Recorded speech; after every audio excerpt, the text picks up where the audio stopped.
Texans, the Vikings, and now the Eagles. They'll want him back in the regular season, of course, but we're still in the preseason. And Eagles-Patriots have wrapped up the first of 2 scheduled joint practices. Yesterday, as A.J. Brown squared off against his former team, it was a sight for sore eyes. People were, I'm sure, descending upon the New England Patriots organization and their facility to make sure they got all eyes on this. And our guy, Sal Paolantonio, who came on GMFB yesterday, loved to see him, Sal Pal. He caught up with the wide receiver to discuss the transition from Philly to Foxborough. Here's a clip. You wanted to come here to be reunited with Mike. Why? Just because of the way he pushes me. You know, the way he pushes me and the belief system. The belief system, you know. That's something that you can't really describe, but you know that I have the support of him. And what do you think of your quarterback? You're spending a lot of time with Drake May. Yeah. What do you think so far of his approach? Yeah, of Drake. Man, he's a true leader. He's a true leader, man. How so? He's young, man, and he's always watching tape. He's always trying to get better. We're sitting talking about the defenses and what you like and how you see the game, and we're trying to see it at the same time. You know, that's the biggest hurdle right now. You know, obviously, when we sit down and we talk in the meetings, it's easy. But when we out there and the bullets flying, we need to think at the same time, and that's where we're getting to. And we've done good. We have done good sometimes, and we miss the mark sometimes as well. And that's expected, you know, because we're still learning each other and we're still trying to keep this thing going. So many fans at that joint practice because they wanted to see what they just saw from A.J. Brown coming off the line of scrimmage. He gone. These 2 teams will square off Saturday in Foxborough at 7 p.m. Eastern right here on NFL Network. A lot of storylines, of course, between these 2 teams individually, but also going up against each other. What has been your biggest takeaway from Manti observing what's come out of the joint practices? My biggest takeaway is my observation of A.J. Brown and just his maturity and to see how calm he was. What they didn't show was there was a clip yesterday of him coming out of the building and running through the Eagles practice. He didn't go to any of his old teammates. He didn't start yapping at any old teammates. He just went out there and was just locked in. He wasn't reactive. And when I think about how A.J. Brown seems right now, it reminds me of when I was little. I grew up, my grandfather, he raised dogs, and this is where my love of dogs came in. One thing I always noticed about my grandfather is his dogs were always calm around him. Like my grandfather never had to have a leash on them. He never had to yell at them. They just were always at his side and they obeyed him. But then when I grabbed the dog and I had the dog on the leash, the dog would pull me around like I was on some sled. And I remember my grandfather said, you have to be confident because if the dog doesn't trust you that you're in charge, he's going to take over. And I'm not saying that Nick Sirianni was somebody that A.J. Brown felt like he could bully around and push around, but now he has somebody that has the leash named Mike Vrabel that he trusts, like, Coach, got this. I don't have to do anything or be anything that doesn't help the team, that does not help my football team. And now he's dialed in. He's calm.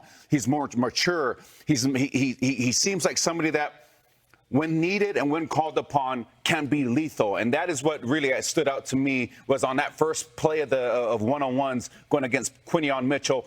Take him over the top. What a perfect pass it was. He dropped it. He didn't jump up, slap his helmet, get mad or riled up. He just got back up, ran back to the sideline, and got back for the next rep. I love what I saw out of A.J. Brown so far, KB. If he keeps it up, he will be a lethal weapon for the New England Patriots.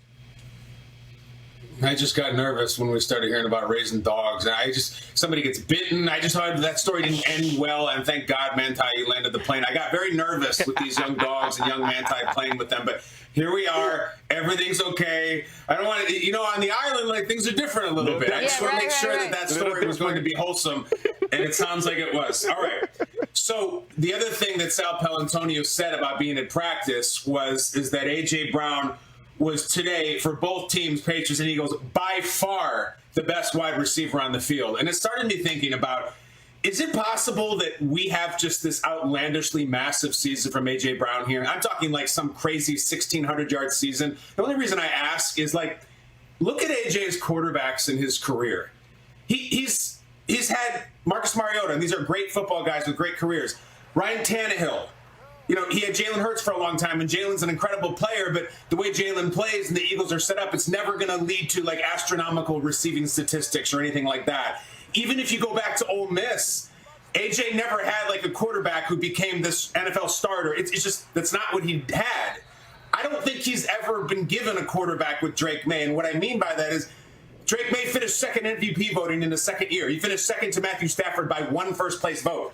I don't know if we've ever seen A.J. Brown with a quarterback of this talent, of this potential ceiling. So in a lot of ways, it's almost like, have we ever really seen A.J. Brown? And I'm talking about going back to high school. That's really exciting.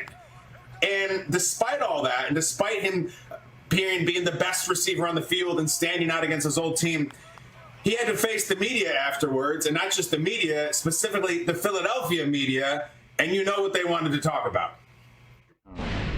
Philly, man, y'all tough, man. Man, it's love. But listen. I honestly, guys, none of that stuff even matters. Yeah, I think you all should want to report something positive. You know, asking the question is going to turn negative. So let's not get into that. And let's keep everything positive. It's love my way, and just move forward. That's all. It's not about no closure or anything, man. It's love. You know, I won a Super Bowl ring with them, and it's always be love, no matter how anyone feels. You know, I love Philly, and I will always love Philly. But I'm here now, and that's where my feet are, and that's what I'm focused on. He went on to say, I'm not taking any more questions that are going to lead to a negative answer. I like it because he's straight up saying, like, guys, if you ask me about Philly and if you ask me about Jalen, it's going to be negative. I'm not BSing you. It's going to be negative. The cards are on the table. It wasn't great. Now that they've gone on, there's no like, oh, no, we were friends. No, they weren't friends. I don't think they liked each other. I don't think AJ liked him. It's fine. He's moved on. I got a new quarterback and a new team. And I kind of like the way he's handling that. And all the dirt about Jalen and whatever the hell happened, didn't happen, it's not for now. I'm so excited to be a Patriot. I'm about to go off this year. I love Drake May. And all that stuff about Jalen, you can read it someday, a few years from now, when I write a book about it. And then I'll read that book on the sideline. That's it. I like how he handled that. And this is always going to be compelling. I'm still chuckling at Kyle balking at what I can only imagine is like a top 5 most intimidating person, which is Manti Te'o's grandfather, raising dogs. And then Kyle's got the Brandt family's got salmon sushi, Brandt, you know, like they're vastly different dog that's my experiences. dog's name. I got nervous. I picture, you know what, Manti, you know, like I picture your grandfather, you know, Moana's dad, like he's like, never mind Maui for a second. Moana's dad is a unit. And he's like, no one goes beyond the reef. And I'm like, I picture grandfather raising the dogs. They're probably raising them tough, right? Yes. Like they're not raising any soft dogs in Oahu. So I got very nervous for a while. You're very right on that. It was Papa Santiago was a big old half Hawaiian, half Puerto Rican man with big old guns. That's what him. He was. Oh my gosh! My grandfather was like putting pirate ships inside of bottles. Like he wasn't raising any dogs. Oh my gosh! It's important to have everything represented here.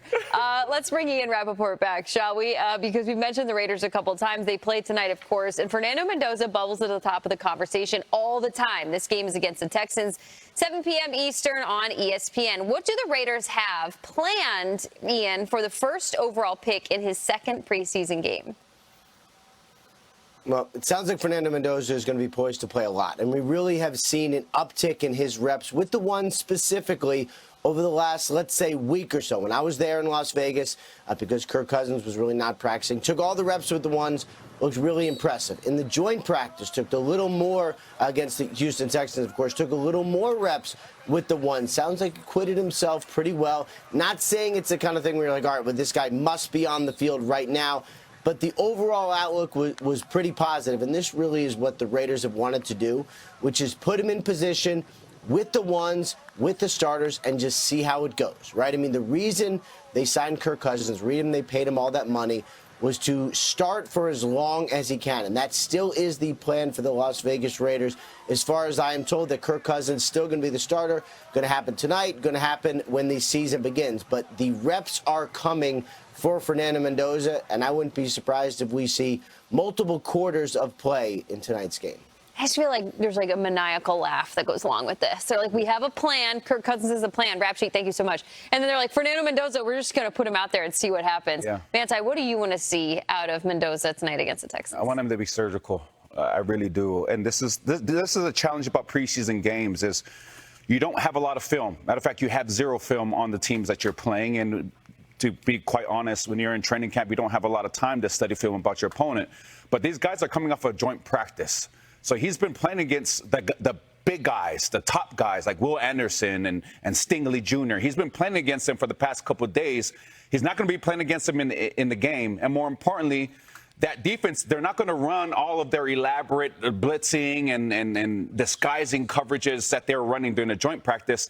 So he's going to step out there tonight, and he's going to see a defense that he's seen the past few days, but it's not going to be at the caliber that he's seen it during the joint practice. So I expect him to be surgical, Kyle. He's going to go against guys that he's been going against. He's been going against guys maybe that he hasn't yet because, again, the starters aren't playing for, at least the main guys aren't playing for Houston. I expect Fernando Mendoza, knowing the history the past couple of days of having more one reps and not going against the main dudes, to be surgical tonight. Hear me out here. This is going to be a little nuts, but if the Raiders are really, really committed, and they are, Cousins, Mendoza, down the road, would it not be better for the organization if maybe Mendoza's just a little shaky tonight? I'm not saying bad. I'm not saying he's a mess. It's just like he's a little off. It looks like he gives them something like, okay, we're going to have to work on this. If he comes out tonight, and to use Manti's word, he's surgical, looks the part, looks the role, looks the leader, makes all the throws and all the reads. I'm telling you, if not in the locker room and organization, it gets very, very loud in the media. I'm going to do something later in the show. I don't know if the public, all of us, are quite aware how rare it is to not start a number 1 overall pick quarterback. And I'm talking week 1. It's exceptionally rare. You have to go back a long way to see the last time a number 1 pick didn't start week 1. Never mind week 3 or week 4. I'm talking about the first game.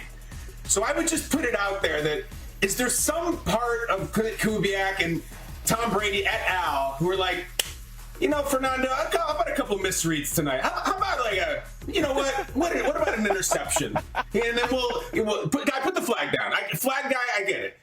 What if is it not better for the long-term plan to go out there and just kill it tonight?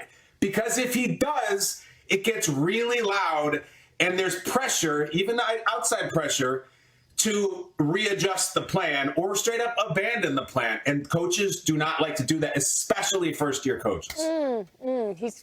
Kyle's just hanging that little dog treat out there. A little bit. Don't bite it. No. Just gonna be well trained. Don't take the bait, even if he plays great. Don't be reactive now. Right? And there he is. Oh man, what's he gonna do tonight? Another big week of preseason football is going down starting tonight, both ESPN and NFL Network. It all gets started with the Raiders and the Texans on ESPN. The 49ers also taking on the Chargers tonight on NFL Network and the ESPN app. Then tomorrow, 2 games on NFL Network and the ESPN app. Jets at Steelers and the Packers taking on the Broncos. Enjoy. It's preseason week 2. Yes. Until then, we'll get you there. Sometimes there's nothing better than a cup or a